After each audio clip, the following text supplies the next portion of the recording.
अजमेर के ख्वाजा गरीब नवाज के खादिमों की तरफ से दिए जा रहे भड़काऊ बयानों के बाद यहां आने वाले लोगों की भीड़ में कमी आई है। गरीब नवाज की दरगाह लगातार नकारात्मक कारणों की वजह से सुर्खियों में बनी हुई है, जिसका असर रेस्टोरेंट और ट्रांसपोर्ट कारोबारियों पर भी होने लगा है। अजमेर आने वाले लोगों में से अधिकांश लोग धार्मिक पर्यटक के रूप में अजमेर आते हैं, जिससे यहाँ स्थित ख्वाजा गरीब नवाज की दरगाह में श्रद्धालुओं की भीड़ हमेशा लगी रहती है, लेकिन इस बार ऐसा नहीं है। शुक्रवार को जुम्मा होने के बावजूद भी दरगाह की गलियों में सन्नाटा पसरा रहा। जानकारी के मुताबिक भड़काऊ भाषणों के कारण ईद पर यहां के कारोबारियों को 90% तक का नुकसान उठाना पड़ा है। गौहर चिश्ती, सलमान चिश्ती और अंजुमन सेक्रेटरी सरवर चिश्ती शामिल के भड़काऊ बयानों से रेस्टोरेंट और ट्रांसपोर्ट का कारोबार करने वाले लोगों की आय पिछले कुछ दिनों के मुकाबले सिर्फ 10% ही रह गई है। इतना ही नहीं, कई लोगों ने होटलों में की हुई एडवांस बुकिंग भी रद्द कर दी।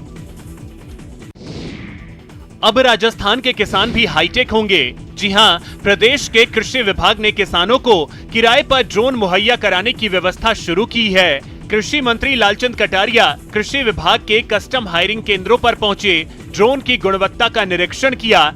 कस्टम हायरिंग केंद्र पर ड्रोन की क्षमता और किसानों को इसकी जानकारी देने के लिए विभाग के वरिष्ठ अधिकारी भी मौजूद रहे।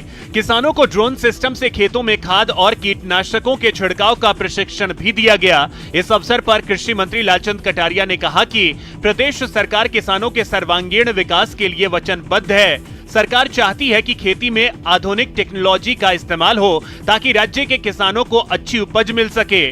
उन्होंने बताया कि बरसात के मौसम में ड्रोन से कीटनाशकों का छिड़काव और बीजारोपण किया जाएगा। बता दें कि राज्य के पहले कृषि बजट में किसानों को खाद का छिड़काव, कीटनाशकों के छिड़काव के साथ साथ फसलों की निगरानी के लिए 1000 ड्रोन के लिए 40 करोड़ रुपए का बजट की घोषणा की गई थी। यूं तो चिड़ियाघरों में पिंजरे में कैद शेर, बाघ लोग देखते ही रहते हैं, लेकिन अपने इलाके में निडर स्वच्छंद रूप से विचरण करते बाघ देखने का अनुभव एक अलग ही रोमांच पैदा करता है।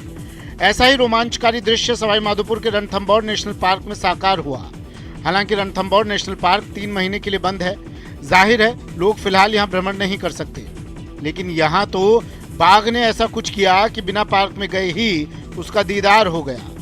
दरअसल बाघ पार्क एरिया में बनी सुरक्षा दीवार पर चढ़ गया और चहलकदमी करने लगा। ये नजारा दिखा रणथंभौर त्रिनेत्र गणेश मंदिर दुर्ग के रास्ते पर। जिसने भी दीवार पर बाघ की रौबदार चाल देखी वो रोमांच से भर गया। बाघ थोड़ी देर तक तो बेफिक्र सुरक्षा दीवार पर बैठा रहा, उसके बाद काफी देर तक चहलकदमी करता रहा। आसपास के लोगों ने रोमांचकारी नजारा अपने कैमरे में कैद कर लिया। मॉनसून की भारी बारिश से जहां प्रदेश के कई इलाके पानी पानी हो रहे हैं, वहीं कई इलाकों के लोग पीने के पानी की किल्लत का सामना कर रहे हैं। भारी बरसात में भी पीने का पानी नहीं मिले तो लोगों का गुस्सा तो फूटेगा ही। सो गुस्सा फूट पड़ा और लोग आ गए सड़क पर। एसडीएम ऑफिस के सामने प्रदर्शन किया और जलदाय विभाग के खिलाफ नारेबाजी की। तस्वीरें दौसा जिले के बांदीकुई उपखंड के अनंतवाड़ा गाँव से आई है, जहाँ जनता जल योजना के तहत लगा एकल बिंदु पिछले 15 दिन से खराब पड़ा है। एकल बिंदु की मोटर खराब हो गई है, लिहाजा लोगों को पानी नहीं मिल पा रहा है, जिसके कारण लोगों को पीने के पानी के लिए कई किलोमीटर तक पैदल चलना पड़ता है। 15 दिन बाद भी जब मोटर नहीं बना तो गुस्साए लोग पहुंच गए एसडीएम ऑफिस और पानी के लिए प्रदर्शन किया। इस दौरान ग्रामीणों ने चेतावनी दी कि यदि पानी की समस्या का शीघ्र समाधान नहीं हुआ तो एसडीएम कार्यालय के बाहर जाकर धरना लगा दिया जाएगा। दिन होगा करीब और हमारे लिए पानी नहीं है, हम पानी के लिए तसा है हमारा मोटर हमारी सुधरनी चाहिए, हमारी मोटर खराब हुई पड़ी है। प्रतापगढ़ जिले में मानसून की शुरुआत होते ही जंगल में अवैध कब्जा बढ़ता जा रहा है। हालांकि वन विभाग लगातार कब्जे हटाने में जुटा हुआ है, लेकिन स्थिति यह है कि एक इलाके में कब्जा हटाया जाता है तो दूसरे इलाके पर अतिक्रमणकारी हावी हो जाते हैं। कई जगहों पर अतिक्रमणकारी झोपड़ियां बना रहे हैं तो कई जगहों पर जंगल की जमीन से झाड़ियां और पेड़ काटकर खेती की जमीन तैयार की जा रही है। जिले में वन अधिकार के बाद से अतिक्रमण के मामले काफी बढ़ गए हैं, जबकि 2005 से पहले के काबिज लोगों को ही इसका लाभ दिया जाता है। लेकिन वनाधिकार की आड़ में कई लोग हर साल अतिक्रमण करने से नहीं चूकते हैं। बोरदी, पीपलीखेड़ा, ग्यासपुर, केशरपुरा, लालपुरा, चौतरिया मंगरी, खूंटगढ़, आडावेला गांव के लोगों के लिए पेड़ों को काटना और अतिक्रमण करना सामान्य सी बात हो गई है। लगातार बढ़ते अतिक्रमण को लेकर अब वन अधिकार में संशोधन की मांग भी उठने लगी है। वन सुरक्षा समिति चिकलाड़ के अध्यक्ष लक्ष्मण सिंह का कहना है कि बिना संशोधन किए जंगलों को बचाना मुश्किल होगा। लंबे इंतजार के बाद करौली में हुई जोरदार बारिश ने लोगों को गर्मी से राहत दी। तापमान में गिरावट होने से मौसम खुशगवार हो गया। हालांकि ये बारिश कई क्षेत्रों में आफत भी लेकर आई। शहर के निचले कई क्षेत्रों में पानी भरने से लोगों को परेशानी हो रही है। नेशनल हाईवे 23 पर मैगजीन क्षेत्र में पानी भरने से लोगों को काफी परेशानियों का सामना करना पड़ रहा है। रविवार सुबह से ही हो रही झमाझम बरसात से एक बार फिर हाईवे तरणताल बन गया, जिसमें से 2 पहिया और चौपहिया वाहन चालकों को काफी परेशानी का सामना करना पड़ रहा है। सबसे ज्यादा परेशानी पैदल चलने वाले राहगीरों को हुई। पहली ही बारिश में नगर परिषद के सफाई के दावों की भी पोल खुल गई। नालियों का कीचड़ सड़क पर आ गया। वहीं कई कॉलोनियों में तो जगह जगह जल जमाव हो गया। जल संसाधन विभाग के अनुसार करौली में 30 mm, पांचना बांध पर 60 mm, श्री महावीर जी 40 mm बारिश दर्ज की गई है।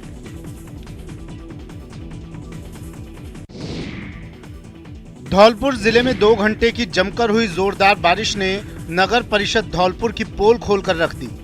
भारी बारिश से शहर की सड़कें पानी पानी हो गई।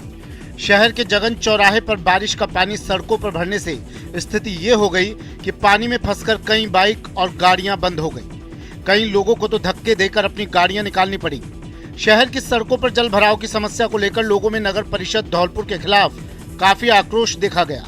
लोगों का आरोप है कि नगर परिषद धौलपुर ने इस बार नालों की सफाई नहीं करवाई है, जिससे पहली ही बारिश में शहर की हालत खराब हो गई। शहर के निचले इलाके तो बदहाल नजर आ रहे हैं। यहाँ लोगों की दुकानों और घरों तक में पानी भर गया, जिससे लोगों को भारी परेशानियों का सामना करना पड़ रहा है। मॉनसून की मूसलाधार बारिश और उस पर लापरवाह नगर परिषद टोंक वासियों के लिए बड़ी मुसीबत साबित हो रही है। लगातार बारिश के बाद शायद ही शहर का कोई इलाका बचा होगा जहां जल जमाव नहीं हुआ है, लेकिन ना तो जिला प्रशासन और ना ही नगर परिषद के लोगों की परेशानियों को दूर करने की कोई फिक्र है। बारिश के बाद सड़कें दरिया में तब्दील हो गईं। इतना ही नहीं, घरों और दुकानों में भी पानी भर गया। पुरानी टोंक, मोदी की चोटी, काफला बाजार के अलावा खड्डा बस्ती के हालात तो सबसे बुरे हो गए। निचला इलाका होने के कारण यहाँ घुटनों तक पानी भर गया, जिससे लोगों को खासी परेशानियों का सामना करना पड़ रहा है। लोगों ने अफरा तफरी के दौरान दुकानें बंद की, वो वीडियो भी कैमरे में कैद हुआ। इसके बाद चौथा वीडियो, जब ये दोनों आरोपी सापेटिया से निकलकर एक सुकेर स्थित दुकान पर अपने मिलने वाले के यहाँ गए, जहाँ पर उन्होंने दुकान पर काम करने वाले लड़के को पेट्रोल भराने के लिए पेट्रोल पंप पे भेजा। तब वो पेट्रोल पंप पर पेट्रोल भराने गया, उस दौरान भी वो वीडियो उस कैमरे में कैद हुआ। उदयपुर से कमलेश जगनी, न्यूज़ 18।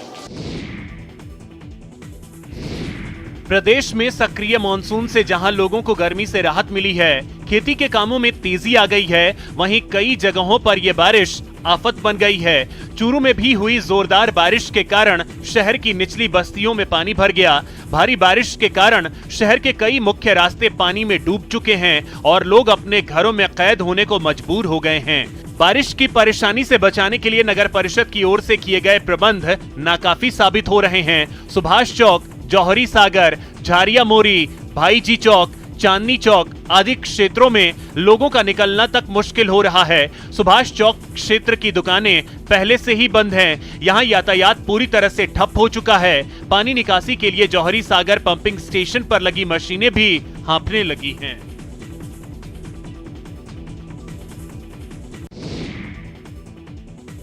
भरतपुर में मानसून की पहली बारिश ने शहर के साथ साथ गांवों को लबालब कर दिया। उप तहसील रुदावल के नाथपुरा गांव में बारिश के बाद पानी ही पानी नजर आया। गांव में पानी निकासी न होने के कारण पहली ही बारिश का पानी गांव में भर गया, जहां रास्ते पूरी तरह बाधित हो गए। यहां राजकीय प्राथमिक विद्यालय में भी पानी ही पानी नजर आया। विद्यालय के अंदर कमरों तक में पानी भर गया। ग्रामीणों का कहना है कि जब पहली ही बारिश में गाँव के ये हालात हैं तो आगे कितनी मुश्किल होगी ये समझा जा सकता है। ग्रामीणों ने कहा कि सरपंच को कई बार नाली की समस्या से अवगत करवाया है, लेकिन कोई सुनवाई नहीं हुई। वहीं बयाना, रूपबास, रुदावल, नदबई में जोरदार बारिश से किसान खुश नजर आ रहे हैं। लंबे समय से किसान अच्छी बारिश का इंतजार कर रहे थे और बारिश के बाद खेतों में पानी ही पानी नजर आ रहा है, जिससे खेती के काम में तेजी आएगी। भरतपुर जिले के बयाना इलाके में लगातार हुई 6 घंटे की बारिश के बाद ग्वाल खो के दर्रे फिर से एक बार कलकल बहने लगे हैं। दर्रे और झरने चलने की सूचना मिलते ही लोग अपने परिवार के साथ वहां घूमने के लिए पहुंच गए। बारिश के बाद जब पहाड़ों का पानी जमा हुआ तो एक साथ झरने की तरह बहता हुआ दर्रे में पानी आया और उसी में नहाने के लिए काफी संख्या में लोग पहुंच गए। आपको बता दें कि बयाना उपखंड के दर्रा भराहना, ग्वाल खोह और इमलिया कुंड पर बारिश के बाद लोग पिकनिक मनाने के लिए जाते हैं, जहां पानी के बहते हुए झरने में लोग अपने परिवार के साथ आनंद उठाते हैं। करीब 6 घंटे की बारिश के बाद जब पहली बार ग्वाल खोह के दर्रे चालू हुए तो लोग उन्हें देखकर दंग रह गए। अचानक से बढ़ता हुआ पानी का सैलाब आया और कुछ ही देर बाद दर्रा विकराल रूप में बदल गया और काफी रफ्तार से पानी अपने तेज बहाव से बहने लगा। बीकानेर में भारी बारिश के बाद पूरा शहर ही लबालब हो गया है। शहर में बारिश के पानी की निकासी नहीं होने के कारण ऐतिहासिक जूनागढ़ किले सहित आसपास का पूरा क्षेत्र खतरे में आ गया है। तेज बारिश के कारण जूनागढ़ किले की खाई पानी से लबालब हो चुकी है, जिसके कारण खाई का पानी जमीन के नीचे से सूरसागर झील में पहुंच रहा है। पानी आने से अब सूरसागर झील की सीढ़ियों के बीच से झरना चलने लगा है और पानी सूरसागर में भर रहा है। पानी आने की सूचना के बाद जिला कलेक्टर सूरसागर पहुंचे और मौके का जायजा लिया। जूनागढ़ किले और सूरसागर झील के बीच बनी सड़क के भी धंसने की आशंका को देखते हुए इस सड़क को बंद कर दिया गया है और जेसीबी की मदद से नालों को साफ किया जा रहा है। बता दें कि पिछले दिनों हुई बारिश के बाद जूनागढ़ किले की दीवार ढहने से गिनानी क्षेत्र की सड़क पूरी तरह से धंस गई थी, जिससे बारिश का पानी किले के खाई में जा रहा है। देश के कई हिस्सों में मानसून की जोरदार बारिश का दौर जारी है। बारिश से जहां भीषण गर्मी से लोगों को राहत मिली है, वहीं कई इलाकों में जोरदार बारिश आफत साबित हो रही है। गुजरात के भी कई इलाकों में हुई जोरदार बारिश ने जीवन अस्त व्यस्त कर दिया है। भारी बारिश से वलसाड की औरंगा नदी उफान पर है, जिससे इलाके में बाढ़ के हालात पैदा हो गए हैं। औरंगा नदी में उफान से बरुडिया और काश्मीर नगर इलाके में नदी के आसपास रहने वाले लोगों के घरों में पानी भर गया। इस दौरान मौके पर पहुंची एनडीआरएफ की टीम ने पानी में घिरे 3 लोगों का रेस्क्यू किया। भारी बारिश को देखते हुए मधुबन डैम के 6 दरवाजे 1 मीटर तक खोले गए हैं और 22,528 क्यूसेक पानी छोड़ा गया। वहीं इलाके में रेत खनन करते समय नदी में अचानक बाढ़ आ गई, जिसके तेज बहाव में एक शख्स जेसीबी मशीन के साथ फंस गया। मॉनसून की भारी बारिश के कारण देश के कई इलाकों में जनजीवन अस्त व्यस्त हो गया है। उत्तराखंड के चमोली में लगातार बारिश के कारण हाईवे पर मलबा आ गया, जिससे रोड पर आवाजाही बाधित हो गई। वहीं बद्रीनाथ हाईवे भी लामबगड़ के पास बंद हो गया है। इसके अलावा उत्तरकाशी में लगातार बारिश से सुपिन नदी उफान पर है, जिसके कारण ग्रामीणों की आवाजाही के लिए एकमात्र लकड़ी के पुल पर खतरा मंडरा रहा है। इस क्षेत्र के ग्रामीणों ने इस पुल पर आवाजाही बंद कर दी है। ग्रामीण लकड़ी के इस पुल को फिर बनाने की कोशिश में जुटे हुए, लेकिन नदी के तेज बहाव के कारण ग्रामीणों को सफलता नहीं मिल पा रही है। इधर हरिद्वार में गंगा का जलस्तर बढ़ा हुआ है। पहाड़ों पर लगातार हो रही बारिश के चलते गंगा का जलस्तर वार्निंग लेवल के पास पहुंच गया है।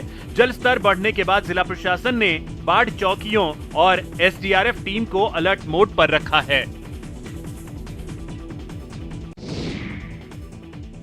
मध्य प्रदेश के पन्ना टाइगर रिजर्व का 55 साल का हाथी इन दिनों कैद में है। इस भारी भरकम हाथी की बेड़ियों और मोटी मोटी जंजीरों में बांध कर रखा गया है। बताया जाता है कि इस हाथी ने 4 जुलाई को अपने ही महावत बुधराम रोटिया को बेरहमी से दांत से दबाकर मार दिया था। दिल दहला देने वाली इस घटना के बाद ये हाथी जंगल में भाग गया था, जिसे बड़ी मशक्कत के बाद ट्रैंकुलाइज कर जंजीरों में जकड़ा गया है। फील्ड डायरेक्टर उत्तम कुमार शर्मा के मुताबिक घटना को अंजाम देने के बाद हाथी मस्ती में है, इसलिए वो आक्रामक और खतरनाक हो चुका है। हाथी को आबादी क्षेत्र के आसपास जाने से रोकने के लिए पूरी रात वन कर्मी और महावत की टीम उसे ट्रैक करती रही। हाथी राम बहादुर इस कदर आक्रामक हो चुका है कि महावत को 200 मीटर दूर से ही खदेड़ने लगता है। इसके बावजूद टीम पूरे समय हाथी का पीछा करती रही और हिनोता हाथी कैंप के पास कड़ी मशक्कत के बाद उसे ट्रैंकुलाइज करके पकड़ा गया।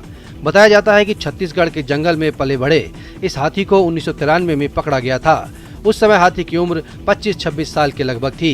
महावत बुधराम तभी से इस हाथी के साथ रहता था।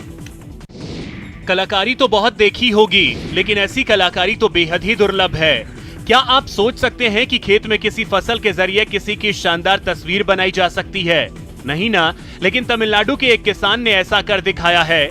तमिलनाडु के एक किसान ने महान संत तिरुवल्लुवर के सम्मान में धान के पौधों में ही उनकी छवि बना डाली है। इलंगोवन नाम के ये किसान तमिलनाडु के कुंभकोणम के पास मल्यप नल्लूर गांव में जैविक खेती कर रहे हैं। वो 25 साल से भी अधिक समय से जैविक खेती कर रहे हैं। किसान ने खेती के दौरान महान संत तिरुवल्लुवर के सम्मान में ऐसी जुताई की और अपने खेत में अलग अलग किस्म के 2 धान की प्रजातियों की ऐसी रुपाई की कि तिरुवल्लुवर की छवि खेतों में बन गई। किसान इलंगोवन ने नेपाल राज्य के चिनार धान के किस्म और कर्नाटक राज्य के मैसूर मल्ली धान के किस्म का उपयोग करते हुए तिरुवल्लुवर के रूप में 50 फीट गुणा 45 फीट के आकार में प्राकृतिक रूप से चावल लगाया है। अब पौधारोपण के 70 दिन हो चुके हैं और 40 दिन बाद खेत की कटाई हो जाएगी। संत तिरुवल्लुवर के सम्मान में किसान की इस अनोखी पहल की लोग जमकर तारीफ कर रहे हैं। ईद उल अजहा का पाक पर्व पूरी दुनिया में धूमधाम से मनाया गया। इस मौके पर इस्लाम धर्मावलंबियों ने मस्जिदों में नमाज अता की और अमन चैन की दुआ मांगी। इस मुबारक मौके पर लोगों ने एक दूसरे के गले लगकर ईद की मुबारकबाद दी और मिठाइयां बांटी। ईद उल अजहा के मौके पर भारत पाक के जवानों ने भी एक दूसरे को मुबारकबाद दी और मिठाइयों का आदान प्रदान किया। अमृतसर में बाघा अटारी बॉर्डर पर बीएसएफ और पाक रेंजर्स ने आपस में मिठाइयां बांटकर एक दूसरे को ईद की बधाई दी।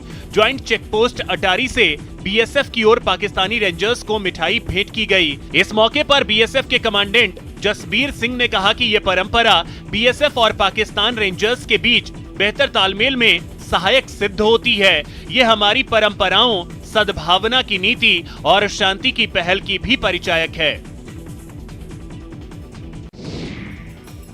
ओडिशा के विख्यात पुरी धाम की तर्ज पर अयोध्या के इस्कॉन मंदिर से भगवान जगन्नाथ की बाहुडा यात्रा निकाली गई। भगवान जगन्नाथ की भव्य रथ यात्रा के दौरान श्रद्धालुओं के जयघोष से धरती गगन गूंज उठे। दिव्य भव्य रथ पर सवार भगवान जगन्नाथ के दर्शन के लिए भक्तों का हुजूम उमड़ पड़ा। इस दौरान भगवान जगन्नाथ की जय, जय श्री राम सीताराम की जय के उद्घोष से वातावरण गूंज उठा। इस रथ यात्रा का भक्तों ने जगह जगह पुष्प वर्षा कर स्वागत किया। इस शोभा यात्रा में खास बात यह रही कि इस्कॉन मंदिर की ओर से आयोजित इस कार्यक्रम में स्थानीय भक्तों और श्रद्धालुओं के अलावा बड़ी संख्या में विदेश से आई महिला और पुरुष श्रद्धालु भी शामिल हुए।